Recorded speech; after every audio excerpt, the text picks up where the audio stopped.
We are live!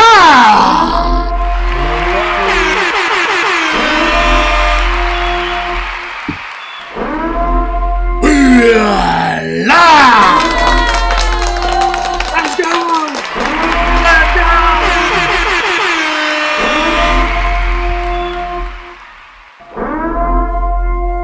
Gotta do fireworks because Disney won't do it during Fantasmic. Welcome everybody for joining us for another Speculation Sunday. This time on a Monday. Beautiful hot Monday, shockingly. But we got Just as Danny in the house. Danny, how are you? How are you, my friend? How are you? Good. Just another end of a busy week. I'm my days off are Monday, Tuesday, so today is like my Saturday. Nice. So you're loving today. Yeah. Have you adjusted to this weather? Hot, cold, hot, cold. It's like it's not normal. I feel for whatever reason I just remember October being hot as hell. Just I could never wear a sweater last year. Now we can wear sweaters right now in the middle of October or almost. Yeah. How are you adjusting? Yeah. This is the time of year that makes everyone get sick, right? And there's a lot of people sick right now. The going from the hot days to the really cold nights, and you don't really bring a sweater, kind of thing. So Yeah. My recommendation, even though it's hot, bring a sweater. It's still getting chilly at night. Disneyland, Knott, Six Flags, wherever the heck you're going, it's been chilly. Let me see. We got, hey Mondo, did you see Disney updated their schedule? And they are going back to 11 after Thanksgiving week. Yeah, it seems this 11 p.m. thing is kind of here like, to stay. yeah, I don't think they're budging on it. It sucks, but what are you going to do? What are you going to do? Blame the new Disneyland president, whatever the hell his name is, the guy from the Disney Cruise Line. We got to get his name. We got to get his name so I can be like, blame this guy. All right, we got a lot to talk about. We're going to go to the breaking news. Breaking news. This had to have been posted early because I kind of slept in today, and our good buddy Jared sent me a message like, so soaring over America, huh? And I literally was like, what are you talking about? And then I opened Twitter, and this is the first thing that popped up. Scott Gustin, soaring across America, debuts at Disneyland and Walt Disney World next summer. And we got this cool image right here, American flag, just America to the max. There is a little bit more that got posted. Where is it? I guess I'll just follow this thread, I'm assuming. Didn't he post some other stuff? Or was it Drew? Might have been Drew. Hold on. Stand by. Is this it? I guess we could watch this real quick. Flight attendant. Hello, I'm Patrick, your chief flight attendant. Soon, as you sail through our spacious skies, you may see amber waves of grain, purple mountain majesties. That's right, we're gonna be soaring across America. What better way to celebrate the country's semi-quincentennial than with a limited time sea to shining sea itinerary? America's packed a lot into her 250 years, so you'll want to pack a lot of party favors into your rollaboard. This includes Betsy Ross flags, hot dogs, apple pies, bald eagles, bunting, pocket constitutions, powdered wigs, and of course, these little beauties. Nice work, pal. Happy 250th, America.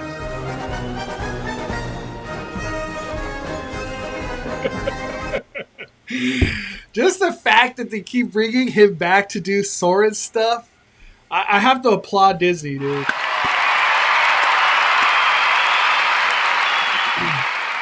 So, right here, highlighting some of the country's natural beauty and iconic cityscapes. Danny, what are your thoughts on this soaring across America?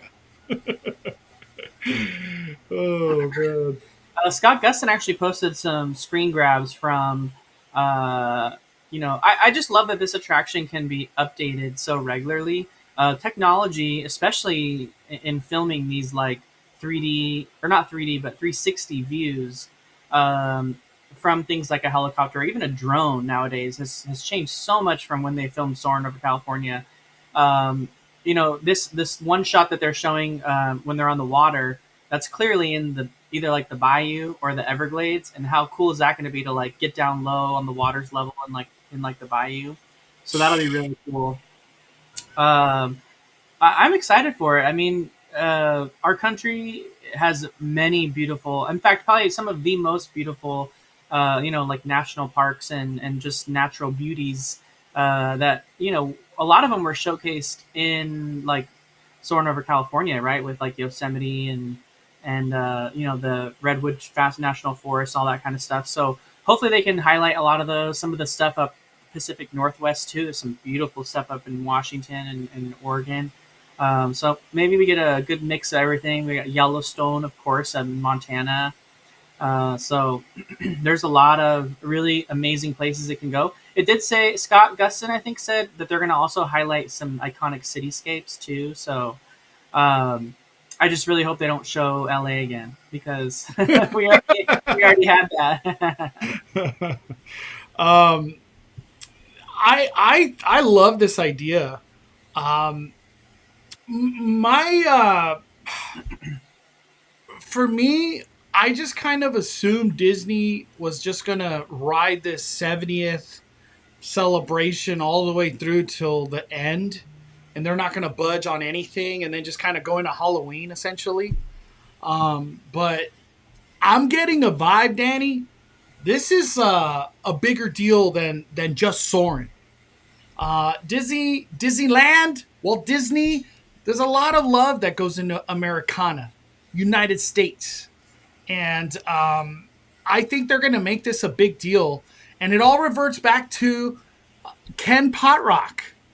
If anybody remembers Ken, I know he hasn't been pretty public at all anymore, but he became in charge of what was it, like big events or something for Disney? Remember that? What was that, Danny? Yeah, I mean, I forgot what it was exactly, but I think Mondo's right. I think where you're going with this has to do with the fact that, starting next summer, we're inching closer and closer to the Olympics, right? Yes. And so the world stage will be here in America for the Olympics in 2028. And so having like an attraction like this is a big deal. Plus, the country's turning 250 years old. We Uh, we got a logo? What is this? Look at that, we got Danny. a logo. What? Dude, this is a bigger deal than they're letting it to be right now. Wow. What the heck? But I knew, look, I didn't know this. I just literally searched Ken Potrock big events and this came up. Major event integration. So Ken left the president of Disneyland to become part of this. And Mhm. this Olympic, a lot of big things happening for the company. Or not like for the company, but just big events coming that the company could take advantage of and celebrate at the same time. Celebrate Olympics, celebrate the 250th of the United States. I'm very excited. I have a feeling, Danny, they're going to like new bunting. Wasn't there a post that there was going to be like new fireworks and stuff or something? Potentially.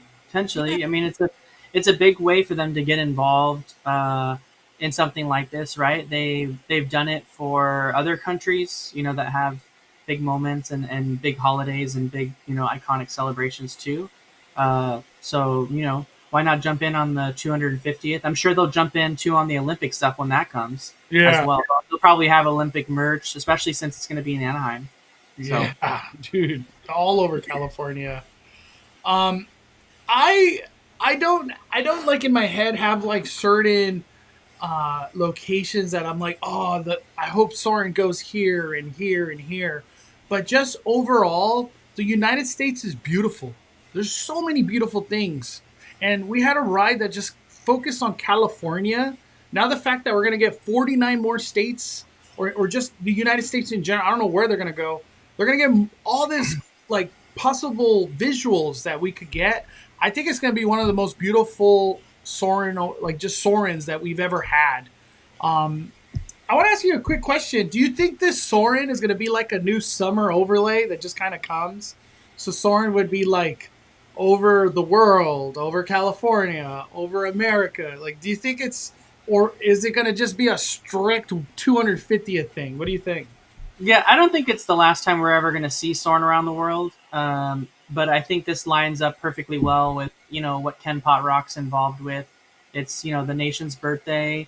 It's a big deal. It's probably going to be around for a few years. I really do hope, at least for California Adventure, that we maintain Soarin' over California during the Food and Wine Festival, like they've been doing, which Yeah. is really great. It's a great draw. It's really fun to have it sponsored by like Cuties, Oranges, and all that stuff. So I hope they do bring that back for us anyway, Soarin' over California. In the interim, but I think it's exciting to the way that this ride can continue to change and update over the years.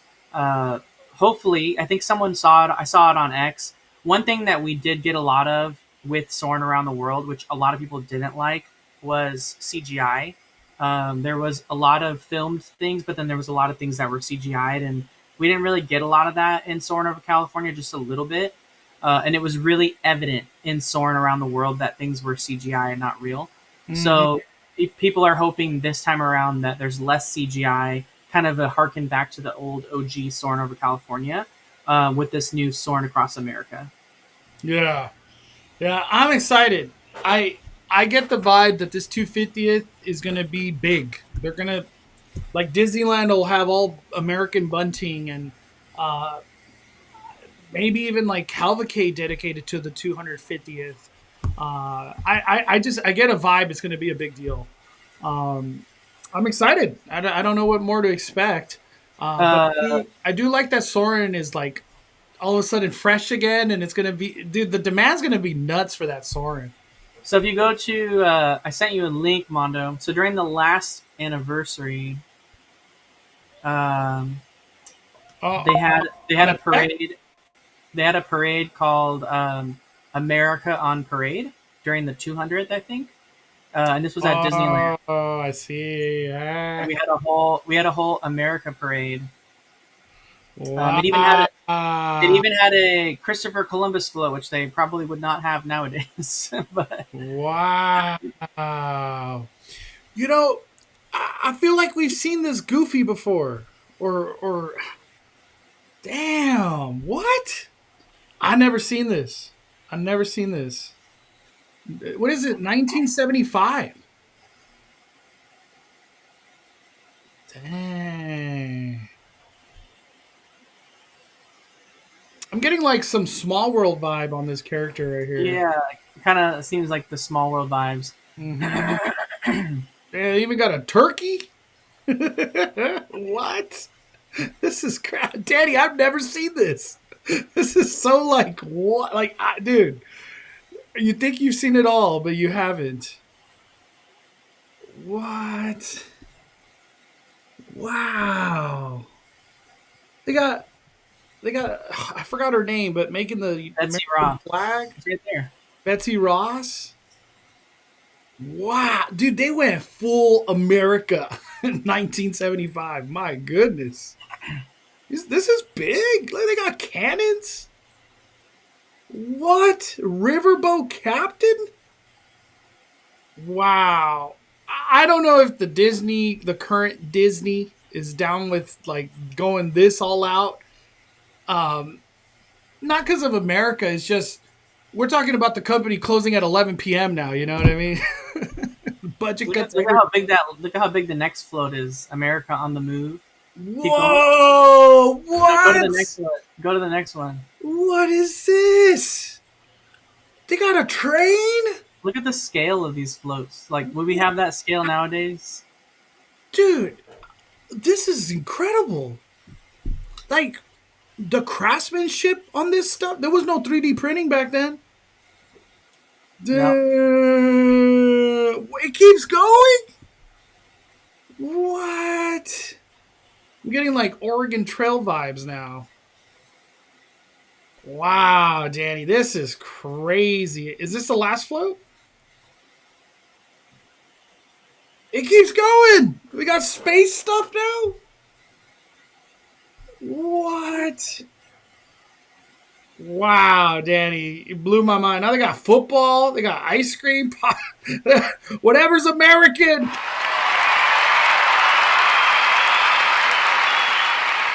They got a burger. They just threw a cheeseburger. Dude, come on. They just are like, or is that just a sandwich? I guess.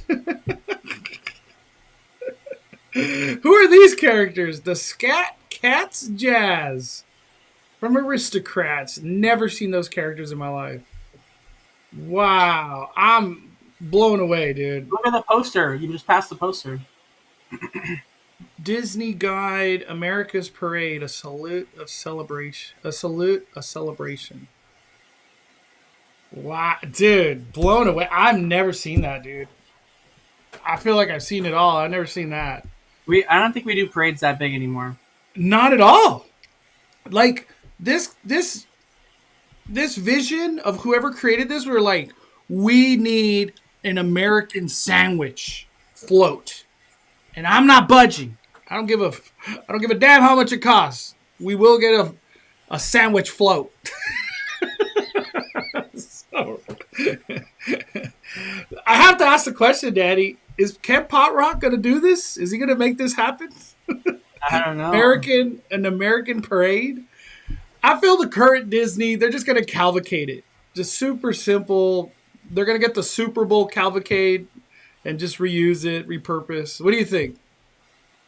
Yeah, it's going to be... I don't think we're going to have a whole parade for it, but maybe they'll have like a cavalcade. Cavalcade? Man. A special flag retreat ceremony. Dude, that parade, what is that, 25? That's 50 years ago. 50 years ago they were doing that. Wow, Disney. To talk about some other news about Disney, I just saw it. Hold on, let me bring it up. This was from Theme Park IQ. Shout out to him. He put this on the Twitter.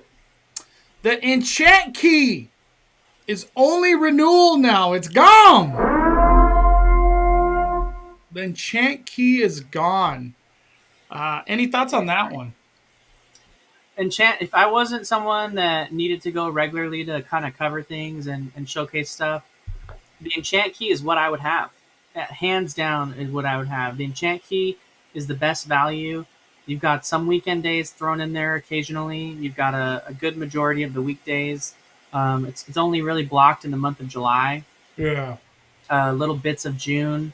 It's when people want to go to Disneyland, like the busy times, like Christmas, Halloween. They can go. So I feel like the enchant keys. It makes sense that was the first one to sell out. It's the best, in my opinion, the best value. Best value. I agree. Do you think it just sold that many? Or this is like a strategy of like, well, now you got to buy the more expensive ones. You really want a key. What do you think? I think it did sell that many. I mean, the more expensive passes aren't even for sale yet, right? They don't go on sale for another 2-3 weeks. Oh, they're not available yet. Oh, damn, never mind. I thought everything was available. No, not until November 4th. Wow. So then this is more, it just sold out. Like whatever they allotted just sold. Yeah. Jeez. I like this pass. It is great value. It is great value. But I did want to highlight one thing. Theme Park IQ also posted it. So if you want to go back to his Twitter, he posted, we finally have some updated news when it comes to Tortilla Joe's. So we were talking about for the longest time that Tortilla Joe's has just been kind of sitting there. Well, Mondo was right in his speculation that it was probably all permit related, and it sounds like it was. So he had a quick update for us. He said there's been almost no movement since July. Today, the demolition was inspected and marked completed. So they were just waiting for inspections and everything to look good. So it's now been closed. So now what we should see next, what he's saying, is permits for them to start building, which they haven't had. And we have to remember, too, this is, again, on a second floor. Tortilla Joe's is not on ground level, right? Arthur and Sons is not on ground level. It's on the second story. So there's some very tight knit inspections that need to happen on the under the level below, to make sure that there's no structural integrity that's gone in a worse shape than what it was before, and that they have the structural integrity there to start building on top of it again. Yeah. So it makes sense. That's a little bit more complex than someone just building on the dirt, like just building where Din Tai Fung was, right? Like that's just dirt ground. On the flat, yeah. And every time I've heard, behind the scenes, especially Disneyland, the permitting in Anaheim, that process needs to get streamlined dramatically.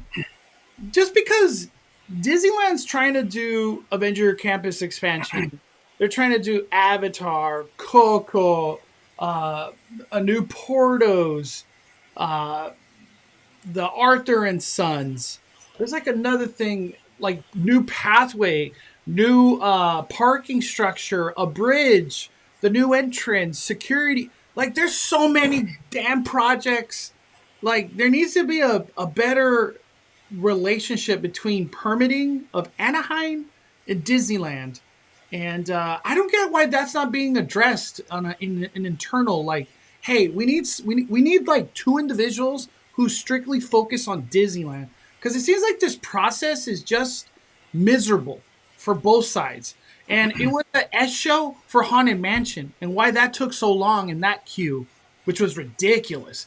Not even just that, the Treehouse. I know that was like they were trying to expand money in a years and whatever, but that was a permit thing too. I don't understand. Like if I'm Disneyland, I would like be demanding, like we need a team that just focuses on Disneyland permits instead of like we're just behind the 8 ball for months and stuff. I don't know. I think it's a disaster. It's just because like you have a company trying to drop literally billions of dollars into your city. I want to streamline that. If I'm Anaheim, like why wouldn't you? I don't get it. I don't. And another thing too is, again, speaking of delays, we've been talking about the Grand Californian. Like the Grand Californian room renovation was supposed to be done. Again, this is a simple room renovation. This is not a massive room renovation. The Grand Californian room renovation just is soft goods. So that means carpet, wallpaper, paint, all the things like curtains, pillows, things in the room that are not hard goods, the furniture, the counters, they're all staying. Yeah. So, carpets in the hallways, things like that, the wallpaper in the hallways, those are all going to change. And they have changed in certain parts of the hotel, but only the new part of the hotel, the area where that's closest to, World of Color area. And then it stopped because it got delayed. They didn't want to do it during the 70th, so they stopped it. And they were supposed to start back up again, but it's still been delayed. They haven't done anything. And it's not only delayed that, it's delayed Napa Rose. Napa Rose now is missing its very lucrative Christmas holiday season. It's missing the New Year's Eve holiday celebration. They could be doing Christmas princess dinners and breakfasts and stuff. They're not going to do any of that because they don't have Napa Rose. So I just don't understand the delays in some of the construction projects and then not in others. Yeah. I don't know. To me, it makes most sense that Portos is delayed because of the construction at the Grand, which I talk about in my video. But now at this point, since the Grand still hasn't started its renovation, I don't even know if it's worth waiting at this point. I think they just need to move forward. I think they just need to move forward with it and deal with the guest concerns as they happen. If there's people that are upset that there's, jackhammering and construction equipment outside their room, then you can take those instances as on a case by case basis and just move forward and take care of those guests one at a time, because I feel like Portos doesn't need to be delayed anymore than what it has been. You If the you Grand can't get are together what it is they're trying to do, I don't know. just tick tick tick tick. Olympics right here. It's right. It's like it's gonna be in a month, dude. It's a disaster. I don't get it. Like if I'm Disneyland, I am reaching out every day. There needs to be an amending of streamline permitting stuff. It's crazy, dude. I'm sure Disneyland hates all this because they're a company that's trying to build, spend money, and grow, and they're not being allowed to because of permits. It's crazy. Welcome to Anaheim, Disneyland. It sucks. I hate it. I want to. It's not relating to Disneyland, but I feel like this is very important, and I feel like it could affect things in the future. Disneyland Walt Disney World getting rid of 3D and Ratatouille. Randy's Ratatouille Adventure. 3D removed. What? This whole ride was based on a 3D experience and an immersion, whatever. New props, lighting enhancement will be added to the queue and attraction over the next few months. What do you think, Danny? This came out of nowhere. I didn't even know this was on the radar for Disney. Because we just got this ride. This is not old.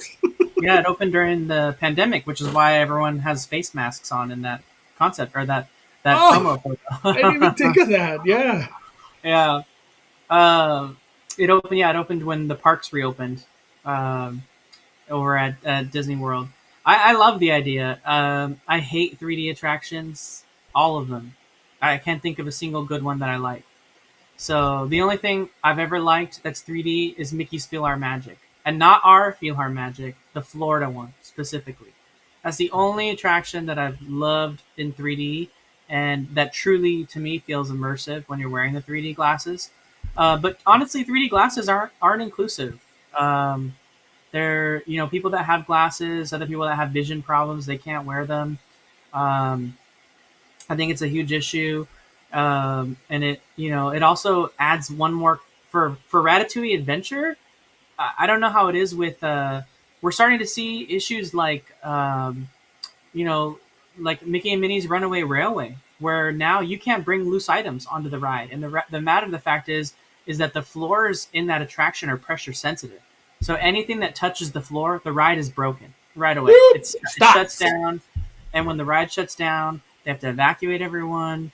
They have to clear the pathway. They have to test all the ride vehicles, power it down, power it back up. They can take over an hour just to get it and recover. And if they do this multiple times a day, people drop in their 3D glasses. Kids don't want to keep them on their head. They throw them off the ride. Kids love throwing stuff. Mondo will tell you that. He knows. They're throwing their 3D glasses, boop, off the ride, triggers the sensor on the floor, ride shuts down. It's just never been a good thing.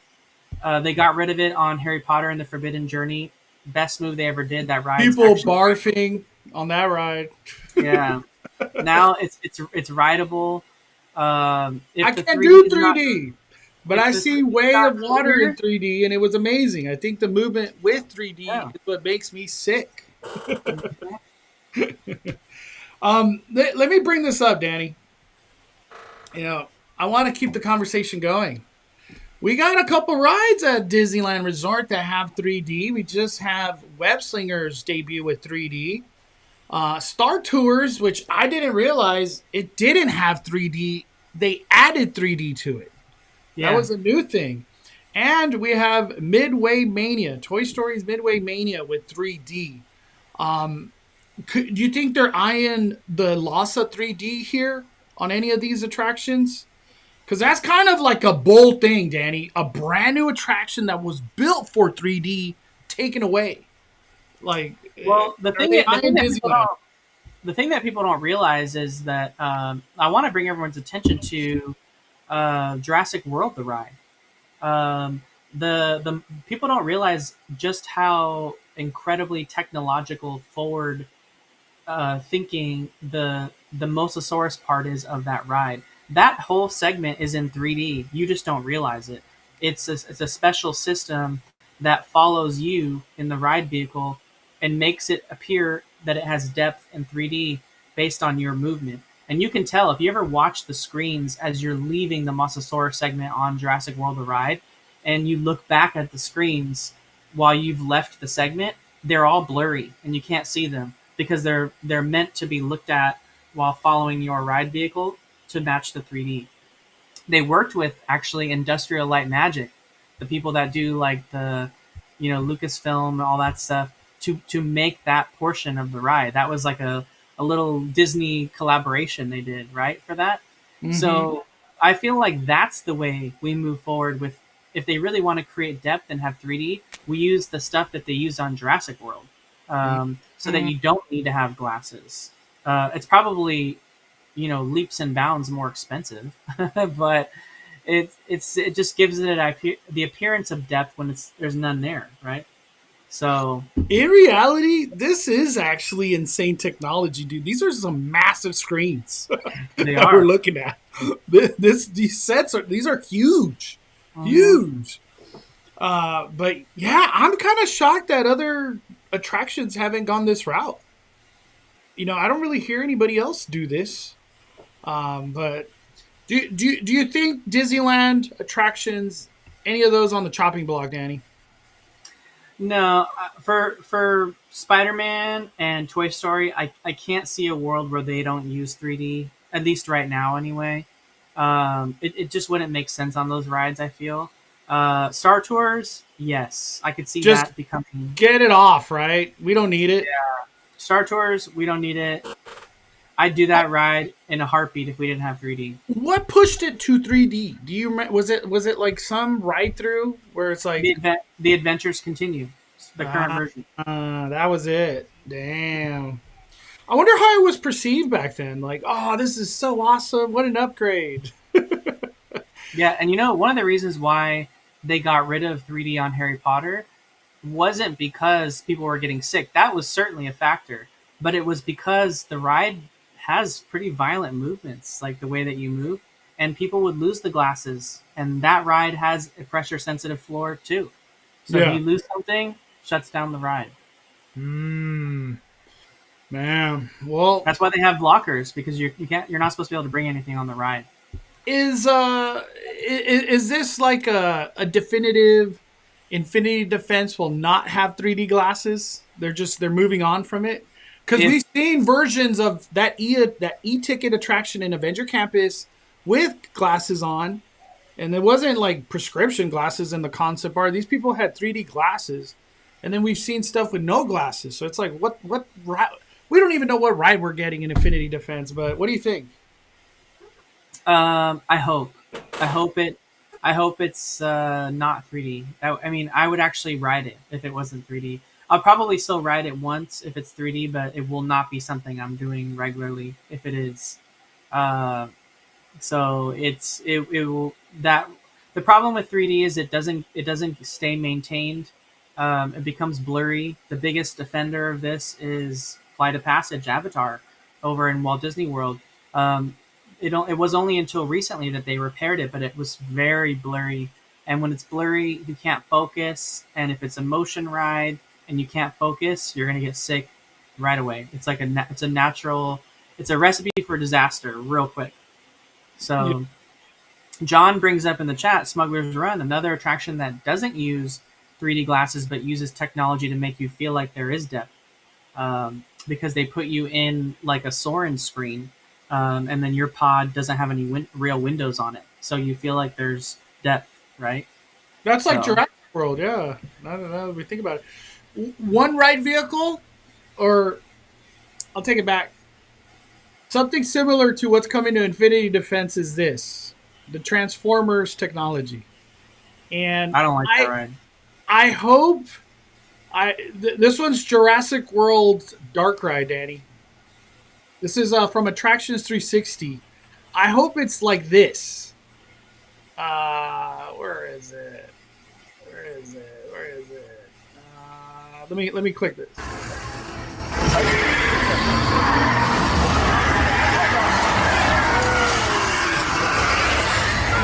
And what I mean is like physical things, physical sets. There's like movement, you know what I mean? Animatronics, obviously. This ride has screens too. It's not like it doesn't have screens. Look at this. We got physical set, animatronic screen, all interacting with each other. Do you think Infinity Defense is going to take kind of this more of a look? Yeah, it for sure will, especially with what they've shown. Because Josh Tomorrow was all like, "Oh, it's going to be big sets or big world, whatever." This is pretty damn big world right here. It is. It is. Yeah. The coolest rides in history, man. Oh man. We got a super chat from Badger. Sorry for taking so long.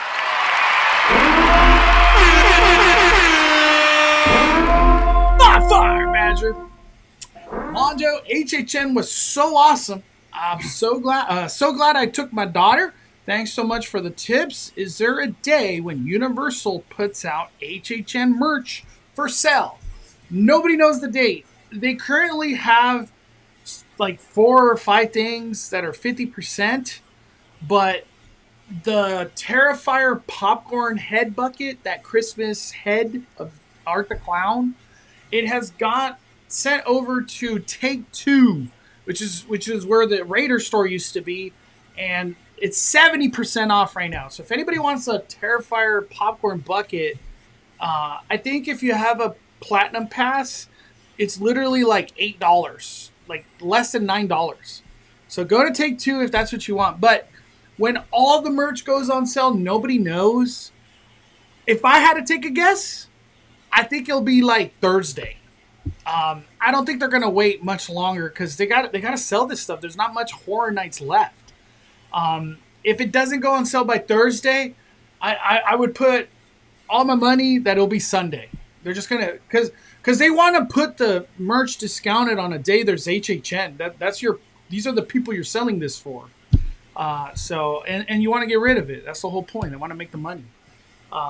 I think it's this week. I couldn't tell you when, but I think it's this week, Badger. Thank you for the super chat. I'm glad you took your daughter to HHN. What was her favorite house, like her top 2? If I would love to hear from you. Frankie's Bride, 46 months.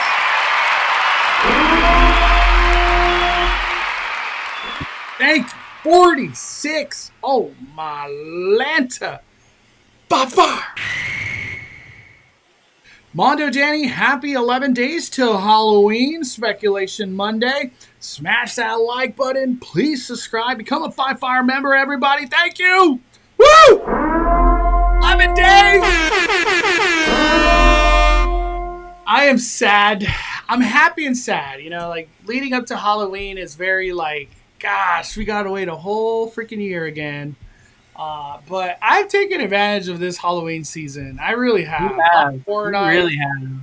I feel like I've done 4 or 5 Fright Fests. I've done a lot. I feel like this has been one of your biggest Halloweens since 2019. Yeah, 2 Knotts, Dark Harbor, LA Haunted Hayride. Like, my goodness, I've done a lot. I've looked at a lot of scary shit for like the last 2 months. That's why I like going to Disneyland. It's just spooky stuff, not scary.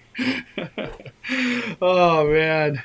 But thank you, Frankie's Bride. I appreciate all your support. 46 months. Let me see. Let me catch up with everybody. Mondo, is there a specific time to claim the backlot cards?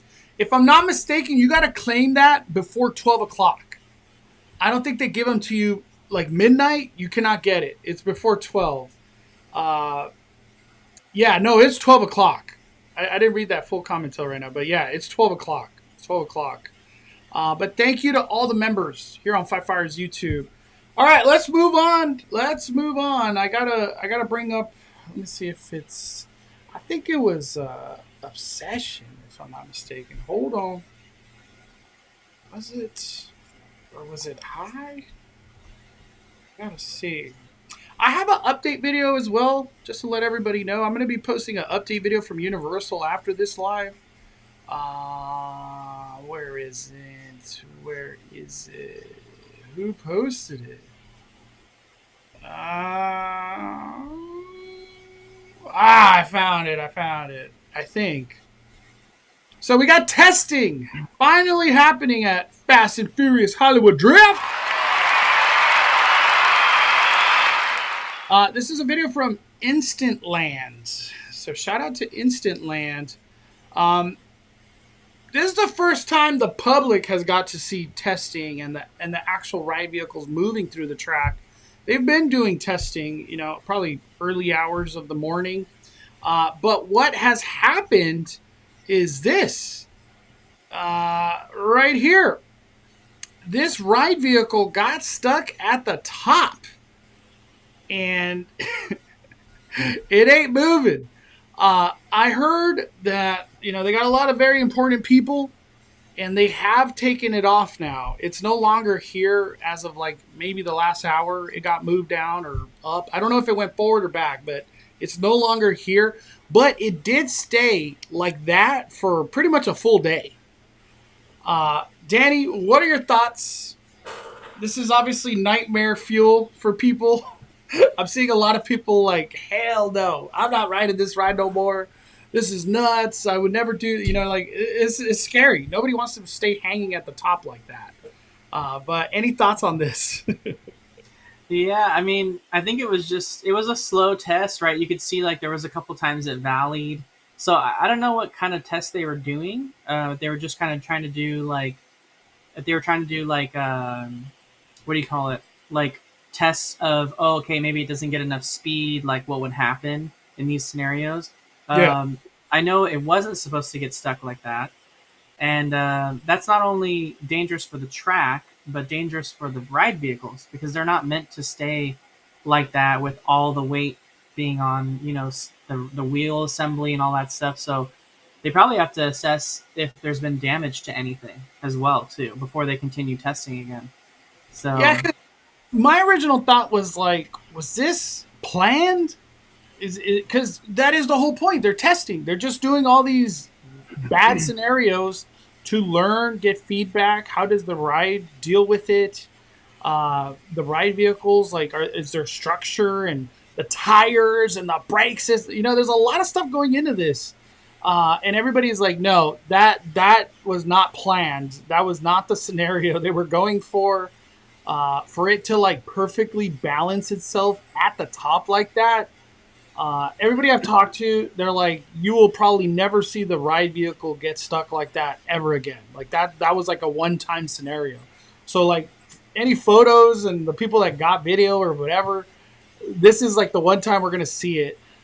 For the people that are like scared about getting stuck in this position, this is like totally not, it's I don't want to say it's not possible, but it's just super unlikely for ride vehicles to be in this position while you're on it, whenever that time comes.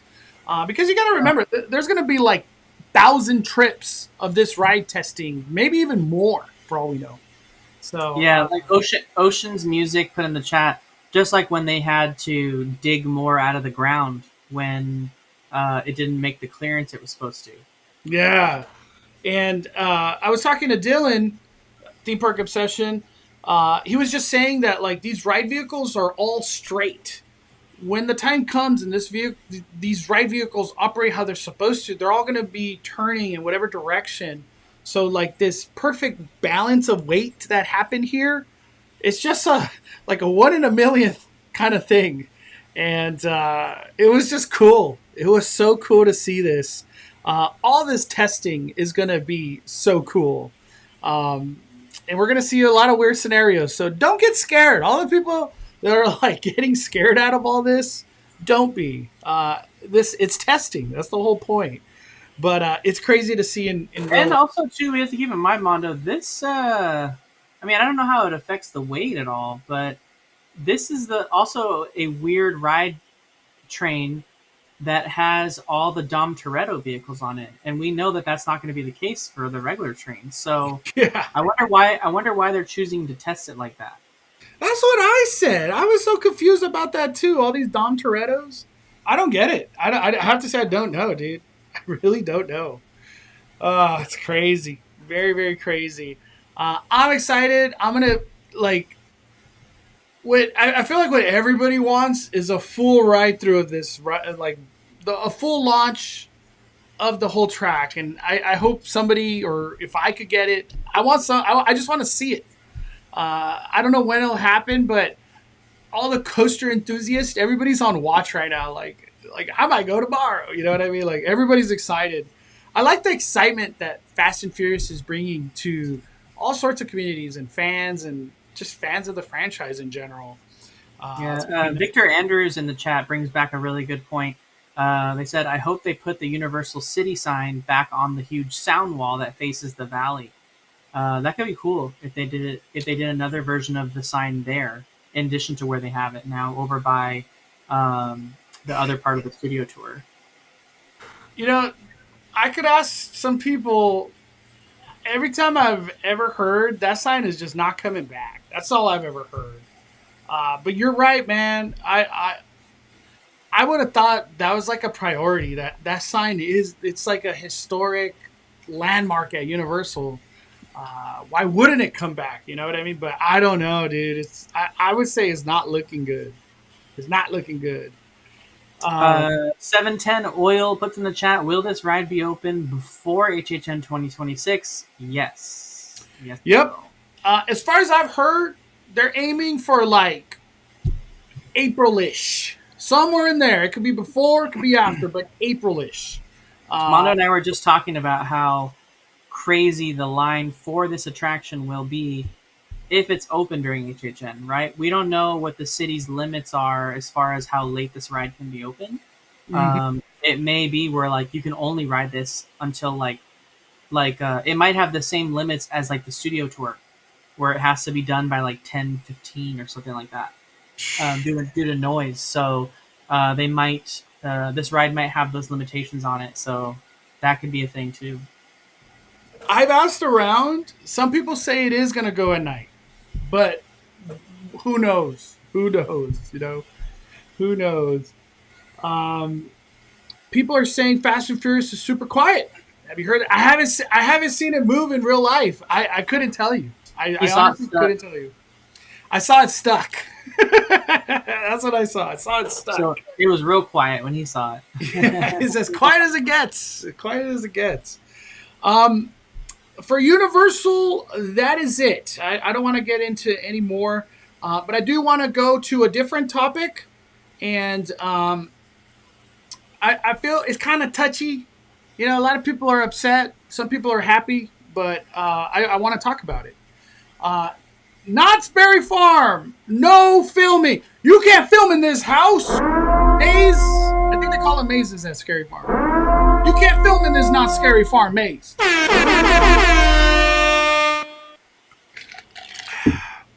That's been a big topic, you know, in the circle that I'm in, which is a lot of content creators, and people are upset. It sucks. You can't film in there. What I wanted to bring up, the main thing, and I got to go back with Danny because I want him to like. I got to go back. I got to use my pass one more time. Yeah, I don't want to say like experience this, but just to see what I'm talking about. I had a chance. Shout out to Andre. I had a chance to go back to Scary Farm with Andre. The no filming sucks. You know, I'm not going to be shy to say that. It sucks. I want to film. I want to take pictures and, you know, blog about it, talk about it. Like, oh, look, this is what, you know what I mean? But whatever. I think the true travesty of this year's operations and management decisions at Scary Farm is to limit interactions with the monsters in the scare zone. It's very clear that they're all informed of like, you keep it short and quick and keep moving. When I think of Scary Farm, especially Goring 20s, in the carnivals, honestly, even Gauntlet for that matter, I think of like, you get to talk to monsters and interact and, you know, like ask things and get to know them, and what is this like ultimate storyline that's being built, and It kind of leads to things, especially at the Gauntlet. You know, the King and Queen with pain and suffering, and the whole Slider show, Goring 20s. This whole thing about the Devil's Elixir. You wouldn't even know what the hell the Devil's Elixir is in the current state of Scary Farm, because none of these monsters, I don't think they're allowed to talk to you. I honestly feel monsters at Scary Farm are being told don't talk to people, like, at all, pretty much. Like, it'll be one word and you'll keep moving. I think that's the true travesty, because I'll give you an example. I'm just gonna. I know it's a comparison. At Fright Fest, all you do is talk to monsters, and this like storyline and having fun and like getting to know monsters. That's all it is. That's all it is at Scary Farm or at Fright Fest, which is the same company now somehow. Fright Fest is all about interaction. I'm not trying to even be mean at the Scary Farm, but I'm having a way better time at Fright Fest. And I don't get how these are the same companies, but they're totally different rules on these things. I don't get why that's happening. I don't get that. Because at Fright Fest, all those monsters are on fire. With storytelling, interaction, the immersion of like you're in a clown zone, you're in a rockabilly monster thing that they're doing with that Thunderbolt Alley, it's called. At Scary Farm, I don't get to talk to nobody, and I don't know if I'm being selfish that I'm like, I want interactions, but it's like that's what I know Scary Farm to be. So to me, to lose that, I think it hurts, dude. I don't know if the monsters, the scare actors are like, we like this, or they don't like this. I don't know. But from a guest perspective, I think it sucks. It sucks bad. I don't like it. Any thoughts on that, Danny? I can't really speak to that because I guess I didn't spend enough time in the scare zones to compare. You've had an extra night there, so maybe I'll feel the same way. I kind of agree with the screenshot that you have up on the screen right now. Our Knott's Adventure actually commented on that, said, we had a fun visit with every scare zone. They've been on fire. Only disappointment has been the entertainment. I agree with that. I feel like entertainment this year took a plunge. I am not the Hanging fan. Never will be. It's not for me. I don't think it's something that they should get rid of because people love it. And I know the guy that creates it's very passionate about it. So I'm glad that that's for him. It's not for me. So I don't watch that show, and I'm perfectly fine not watching it. And I'm glad it's there for the people that want it. What we didn't have is a Walter Knott theater show. What we don't need is celebrity endorsements, right? The Boulay brothers, they're really cool. Their podcast is cool. They're awesome. Like, I love watching their stuff and you know, all that kind of things. But did I need it to be a part of Scary Farm? I didn't. It probably cost them a lot of money, and the money that they spent on that probably forfeited the show in the Walter Knott Theater or any additional entertainment. We didn't need the Elvira that we had, right? Like, I know Elvira is very iconic for Knott's Scary Farm, but the way that she came back, I feel wasn't in a way that people wanted. And if they weren't able to get it in the way that people wanted, they should have just not done it. They could have done the meet and greet nights. Those are fun, right? That's really fun, and I'm glad they did those for the days that she was there. But the Elvira experience, having all the history stuff there, was great too. But it didn't need to be in the Walter Knott Theater. It was like a weird space for you to like walk up on stage and like see it all. Like, that could have been done in, you know, a cleared out Cordy's Corner or a special edition of the tribute store that was just Elvira, you know, like it could have been something like that. So the entertainment this year was a huge letdown for me on Scary Farm because that's what sets them apart, right, from HHN. That's what makes them different. We're getting a little stale on some of the scare zones. We need to lose one of them. As much as I love Carnival, I would be okay with Carnival leaving. I'd be okay with Forsaken Lake leaving. The Gauntlet's still new. That can stick around. But we need to change things up. I feel like in the old days, prior to the pandemic, we were getting new scare zones regularly. And they were a part of what was coming new, and we're just not getting that anymore. HHN is honestly having the same issues at Hollywood. They're bringing the same scare zones back all the time in Hmm. their areas too. So I think we just need to change up some of the scare zones. I would love to see something new at Forsaken Lake. Um, I would also love for them to use Fiesta Village in a way that Universal uses their Center Plaza area. That would be an awesome thing for them to do. Um, so there's just a lot of stuff they can do to plus it up.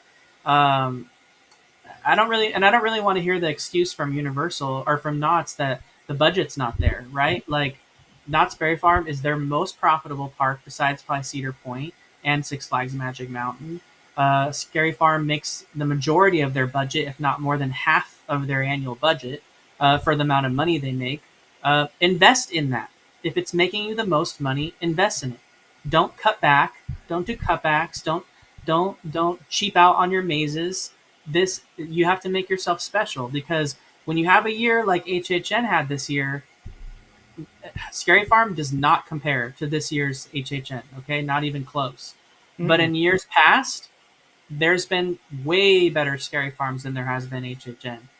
So this was just a year where the cuts were evident, and it was very much, giving Disneyland closing at 11 kind of scenario. Yeah. So especially the last minute change to eliminate Wednesday, like that, and that wasn't like something that was in advance. Like that was just like bloop, it's off the calendar, it's gone. So I feel like I just don't understand the mentality of cutting back on the thing that makes you the most money. Like I could see cutting back on like, oh, let's not go as hard on like the Snoopy celebration. Peanut celebration. Yeah. Yeah, let's cut that back. Let's only do it in Camp Snoopy and nowhere else, and just make it like a small little like thing, because that's not going to be like a thing that brings you in. You know what I mean? But Scary Farm, like they sell hotel packages, they sell buffets, they sell fright lane tickets every night. I mean, sold out nights. It's even with the chaperone policy. Like None other events sell the merch like Scary Farm does too. Just saying, it's a big yeah. driver. So for me personally, uh, after this year, unless there's major changes, I will not be buying a Scary Farm pass next year. I will buy a ticket I to keep go to hearing people say this, Daddy. They're yeah. all saying the same thing. I will buy a ticket to go to Knott's Scary Farm, absolutely, because I love the event and I will be going. Yeah. I will buy a ticket to Knott's Scary Farm next year, and I'll probably buy Fright Lane as well too because I think it's worth it. And I want to go and experience it, and it's part of something I want to do every year. But if there happens to be Not Scary Farm passes still for sale, and I'm like blown away by next year's offerings, maybe I'll upgrade my ticket to an to like a Scary Farm pass. But I'm not doing it with my renewal this year like I did last time. Yeah. I feel like I'm kind of in the same boat of like if they're gonna keep doing the now filming and more budget cuts, like it's like it might be a 1 day thing, media day, or if I don't get media, just opening day. And then that's okay. We'll be at Horror Nights, Fright Fest. Uh, to before I go to some of the stuff you were saying, I just want to say it again. For me, for me personally, the interactions with the monsters was always my highlight at everywhere because these actors are so talented. All these scare actors being in character, they're talented everywhere. It's not like it was just one scare zone where I was like, oh, I just want to interact with. No, anywhere I walked, all these monsters, so interactive and fun and scary, and this whole story that they're building in their scare zone. Like, I love that. So that's like, to me, that was the real travesty that they really can't do that no more for whatever reason. But to not have the theater show, it just hurts. Music Monsters and Mayhem, you create this like perfect thing at Knott's, and then you just go away from it. I don't get it. I just don't get it. Um, It's sad. I don't even know what else to say. It's sad. I did have a chance to see the Magnifique Grotesque show or whatever they call it, the one at the stage. I thought it was fun and entertaining. Would I watch it again? Probably not. It's like a one-time thing, but I guess there's a lot of people, they just go to Knott's one time and that's it. But Do you also feel, Mondo, it was all right. do you also feel the scare zones are getting a little stale? Uh, I'll say no. I'll say no. I'm cool. I'm cool. No. So you I want to love see Ghost Town Streets. Forsaken Lake coming back? I was on the fence about Forsaken Lake, but I love Forsaken Lake. I just love it. For me, the one that I just kind of felt was the weakest was Carnival. I don't know. It's just not hitting. And it's kind of weird because last year it was like my favorite. Remember that, Danny? I told Danny that multiple times. Like, dude, the monsters in Carnival, blah, blah, blah. Goring 20s was on fire when I was there last time. I think I was there on Thursday. I was there on Thursday or Friday. I can't even remember anymore. But yeah, everybody wants to be mad about filming, no filming. I'm mad about the interactions. To close this thought, the reason I did that post on Instagram, I asked everybody, I said, what are your thoughts on this year's Scary Farm? Because lots of times I only see things as far as my eye could see. But the general audience, what did y'all think? And I appreciate everybody that comments on these posts I do, because it kind of like enlightens me of like, well, this is how the general audience is feeling. I need to skew my thought on that a little bit. And I don't think anybody complained about the monster interactions. So it's just a me thing, maybe. What I did see a lot of people say in these comments is that the house, the monsters in the house are very light. So they're not staffed. And that seems to be an ongoing issue because a lot of people said it in the comments that the houses are just not as staffed as they would have liked. And, that affects things. Yeah. But yeah, that was the main comment.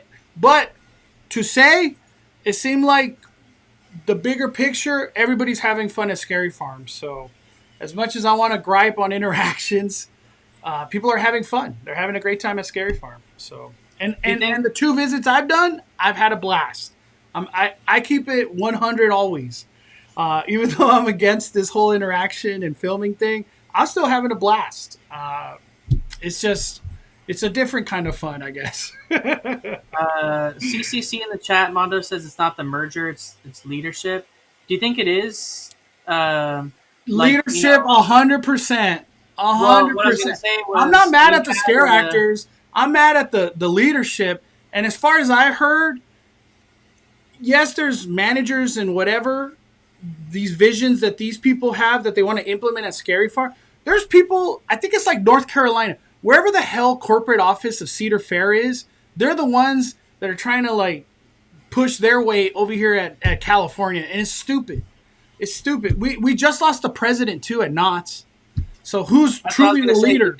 Corporate. I was gonna say, do you think the corporate people? Do you think their decision to get rid of the president of Knott's and make it more centralized was a mistake because they don't really know how it works? They don't really know how it runs. For me, I wish there was a president that sees things in the moment, could react to things today. He's there. He's the you know what I mean? Yeah, it's all corporate watch on another state. So when there's big issues, it goes up the ladder through shitty operations that Knott's has, and it goes to corporate. How do we deal with this? And God, I could go on tangents of the things I've heard, but I'll give a good example of bad leadership. I'll give a great example of bad leadership. I'm not going to say where, but I'll give you a great example.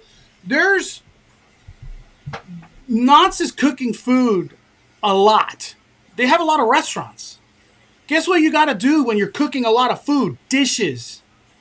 Guess what you need? A dishwasher.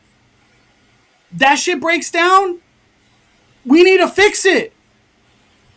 Or plan B, I'm going to get these people who are cooking to now dishwash. And then we need to hire more people to just dishwash.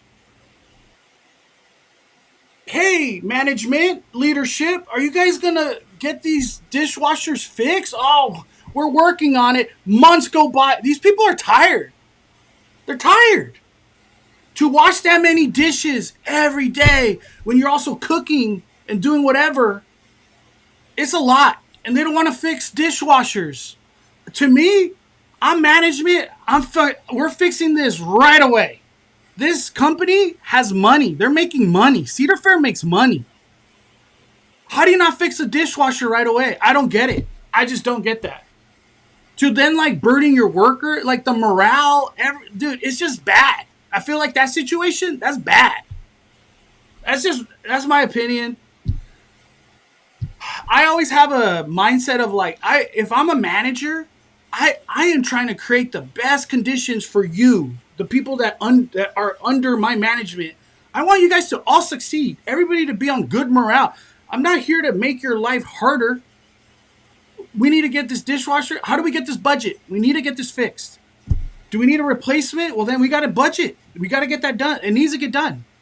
But that's how Knott's rolls behind the scenes. So to me, I feel like leadership and corporate need to move on things faster for everybody. That's what I think. Operations needs to improve at Knott's. And I'm not even, I feel like that statement of operations need to improve, that is like, before the pandemic, I feel like that was never talked about. After pandemic, it's been a struggle. For whatever reason, management was lost. People left the company. They haven't, operation aspect of Knott's, it hasn't been good. Look at Montezuma and all that show. Crazy. It's crazy. I love Knott's with all my heart. I've been a fan of Knott's for a long time. I just want it to succeed. I want people to be happy working at Knott's. I'm just Five Fires. That's all I am. I speak it like it is, you know. I'm not here to beat around the bush. I don't know. Am I crazy, Danny? Am I crazy for saying these things? No, I think they tried to make it. People always get scared when there's a merger, right? And they tried to like settle everyone's nerves in the beginning, saying nothing was going to change. It was just going to be a leadership thing. But in reality, things did change, and didn't change for the good at all. I knew right away that it wouldn't be good, right? Because Six Flags Magic. And I hate it when people said this merger's gonna ruin Knott's. I didn't want to believe it because, like, why? What? Yeah. Dude, it's hurting Knott's, bro. It's sad. Yeah, and Six as much Flags as Mondo is likes having Fright fire Fest, towers for whatever reason with the live DJ.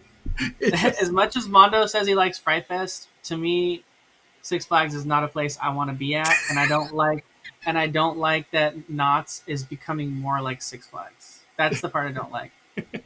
So, I used to love Six Flags. I went twice a year, every year, but I don't know. I just don't. I hope things they don't lose sight of things that make Knott's special, right? It's like its own place. It's not like Six Flags Magic Mountain. It's not like Cedar Fair, or Cedar Point. I mean, it's more Dollywood. It's more Dollywood than it is any of those other things. So maybe Dollywood should buy it. This conversation could go so deep. It could be a 1 hour conversation on just Camp Snoopy, dude. On that promise and what happened. Well, they've only renewed the Peanuts license through what, 2029 or something like that. Yeah, there must be a big picture of like, we're not putting money into this stuff no more. I don't know, dude. Not. I just hope from the leadership side, and I guess it has to be corporate. I hope there's better visions, better funding, better operations to make everybody's life good and better for working. All the workers, like from the top to the bottom, everybody. Like I want things to get better and not simple as that. That's what I want.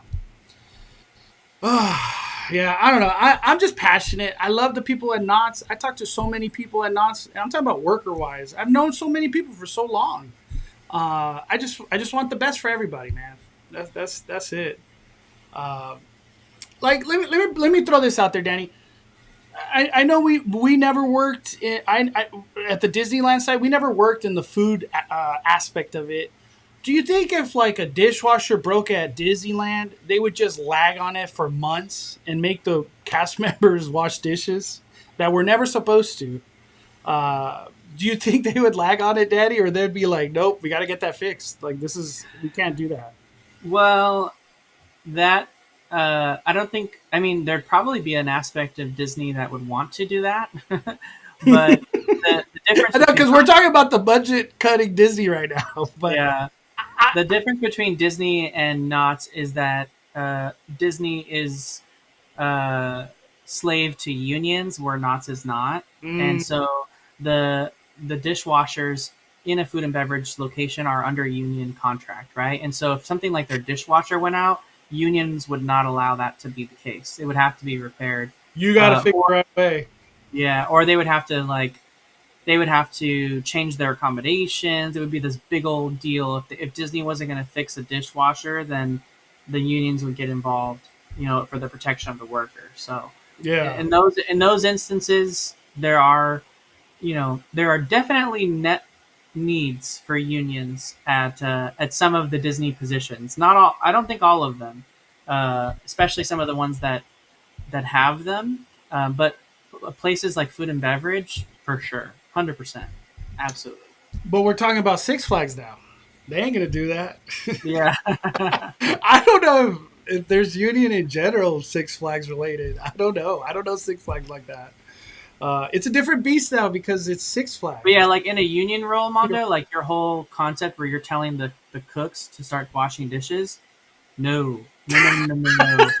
That's what dude. You cannot, like, roles are defined. You cannot, I cannot physically do that job because the union will not allow it because I'm not allowed to do that. So, like, it would just have to sit there. You couldn't do anything because even if you're capable of doing it, you can't do it.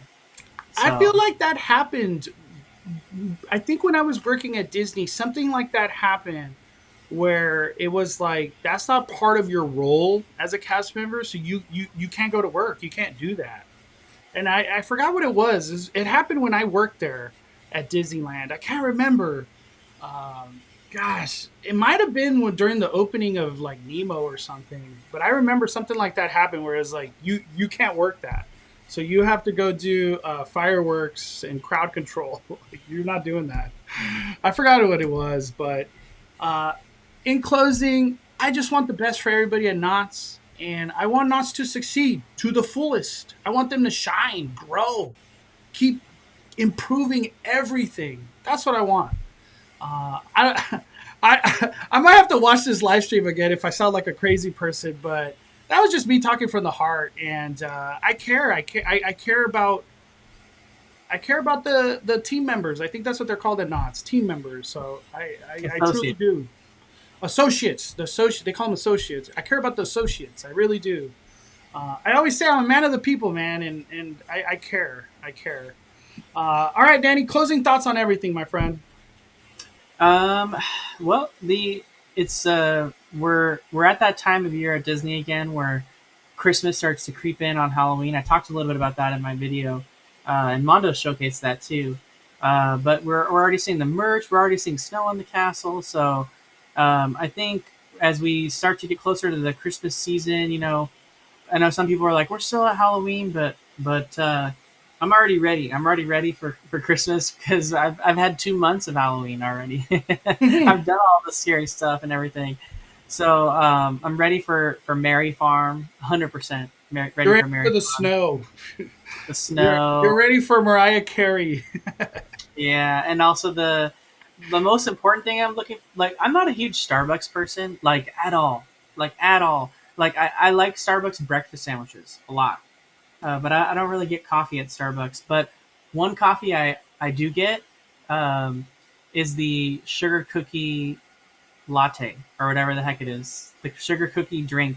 that comes out at Christmas. I I've remember never you had. getting that last year. You told me Oh about my gosh, I you got got it that a like once a lot. week, like once a week. It's so good. So I'm looking forward to that coming back too.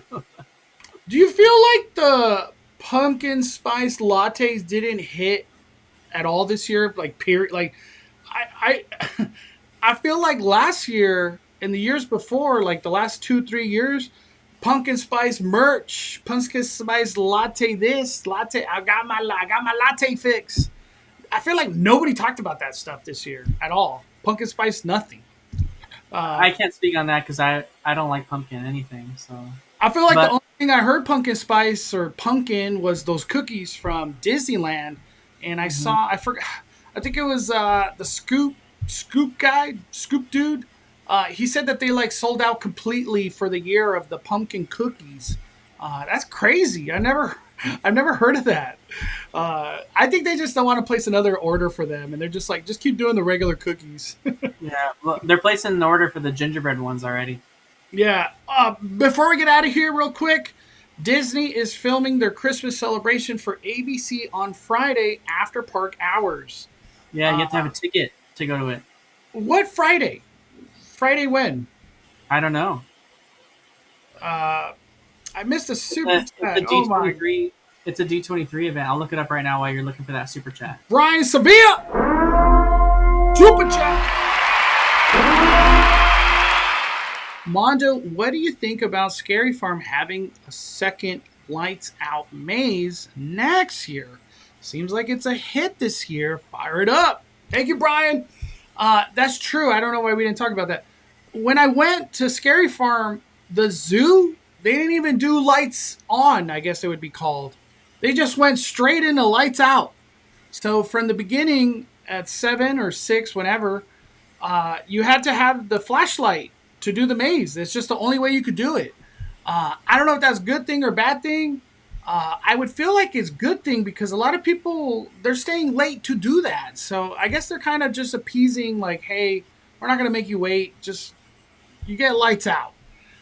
But I feel like the buzz around Zoo, people are just loving. They're loving all the experience about it. I don't think Knott's does 2 lights out experiences. That's just my opinion. I don't think they do 2. Do you think they do 2, Danny? Well, like if what they don't do the transition period or what? No. Like next year, whatever next year's maze is a lights out experience as well, because the feedback has been so good on Zoo. Well, I think what will happen is much like a lot of the mazes at Knott's, the initial intent of the maze will change. Like, the pre-show at Mesmer gone, the pre-show at the Depths gone. I think Grimoire. Yeah, I think the concept of the zoo having a transition period, which we already saw disappear, next year it's just not going to exist. The maze will open with lights out experience from point A to point B. Road Drop Nation. I got in line for the zoo just before close. Didn't make it in my car till 3:30. You might as well have breakfast, Road Drop Nation. I think they're just gonna have, bell to bell, sun, open to close, darkness next year, and they're just gonna keep it that way and roll with it. I don't think they have more than one lights out maze though. I think they Yeah. I don't think we had trick or treat lights out. That was the only one. Now we have this one. I'm hoping for something cool that's really unique, like Shadowlands, where it was like Japanese. I'm hoping something really. I'm hoping something different like that is something that we get next year over there. Yeah. What do I want out of Scary Farm? I don't even know. It's just they do originals. Like, I don't know what they're thinking of. It's impossible. I could tell you what I want out of Scary Farm next year. An IP. Your great best friend across at Fright Fest. They're full of IP. One IP at Scary Farm would go a long way. It truly would. And they have Warner Brother friendships. Tap into that. It chapter 1, it chapter 2. Welcome to Derry. I don't whatever. Just bring it, please. Daniel Luntz in the chat said Christmas taping is this Friday. Mondo, I just sent you a link to the event page so you can read it. This Doesn't sound. Friday, we talk about Christmas. What? Let me tell you, Mondo. Look at the event I sent you. This does not sound fun. This is an overnight taping that you had to get tickets for. It's already sold out. You check in at 11 p.m. and the event ends at 6:30 in the morning, and you have to stay the entire time. You cannot leave. So you got to be there until 6:30 in the morning. It requires long periods of waiting, standing, and moving. The thing that throws me, it says beverages and snacks will be provided. I'm there from 11 to 6:30 in the morning. I better get more things than just a light meal. Okay, I don't. That's a long time to be standing and sitting. I don't want beverages and Dasani water bottles. You know what I mean? That's not what I want. Yeah.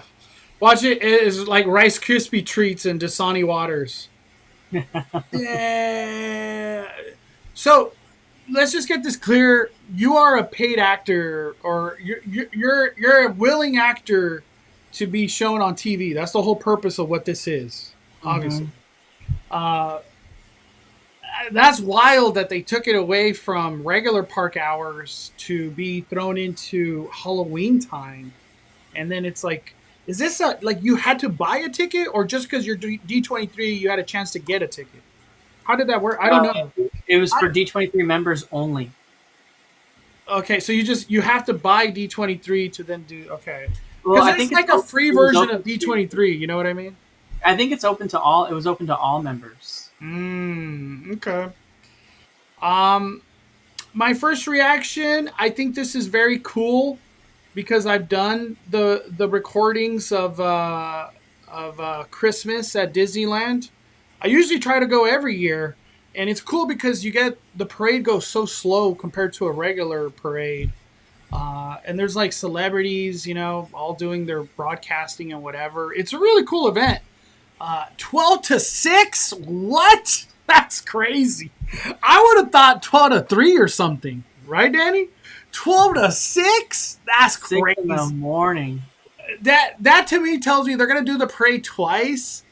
And they're totally going to be like, this group over here, you guys got more excitement. You wearing that Halloween shirt? You can't be wearing that.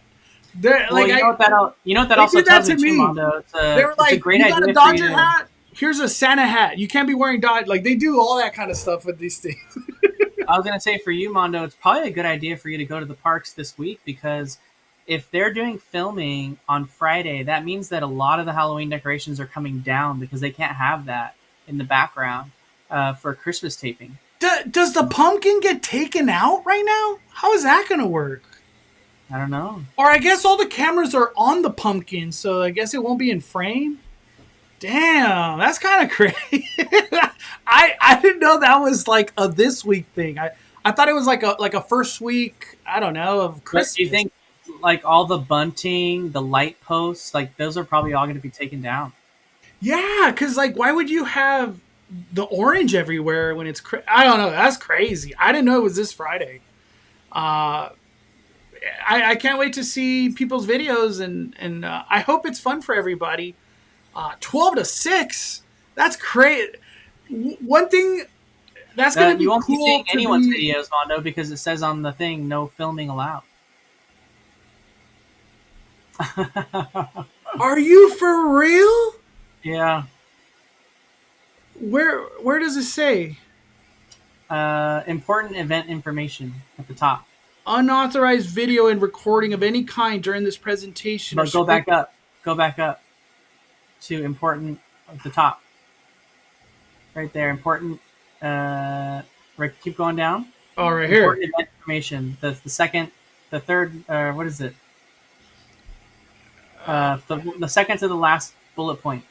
You will be on camera during taping. No videos or no photos, audio, or video recording will be allowed. I'm out. Yeah, I'm good. No, thank you. Yeah, I'm glad I didn't do this. I would have been mad. This one I want to record. That's the whole point. It's for Christmas. I want to record the Christmas. Wow. No, thank you, dude. Do you know anybody going to that? No. That's funny. I totally thought you were gonna be able to record. Like I want to see a live stream or something. Nothing. Someone better take their meta glasses. Yeah. How do you stop the meta glasses? That's yeah. Regular Josh 151 month. I think the filming is only for stage performances at the castle, not the parade. They didn't film the parade last year. It was just performances.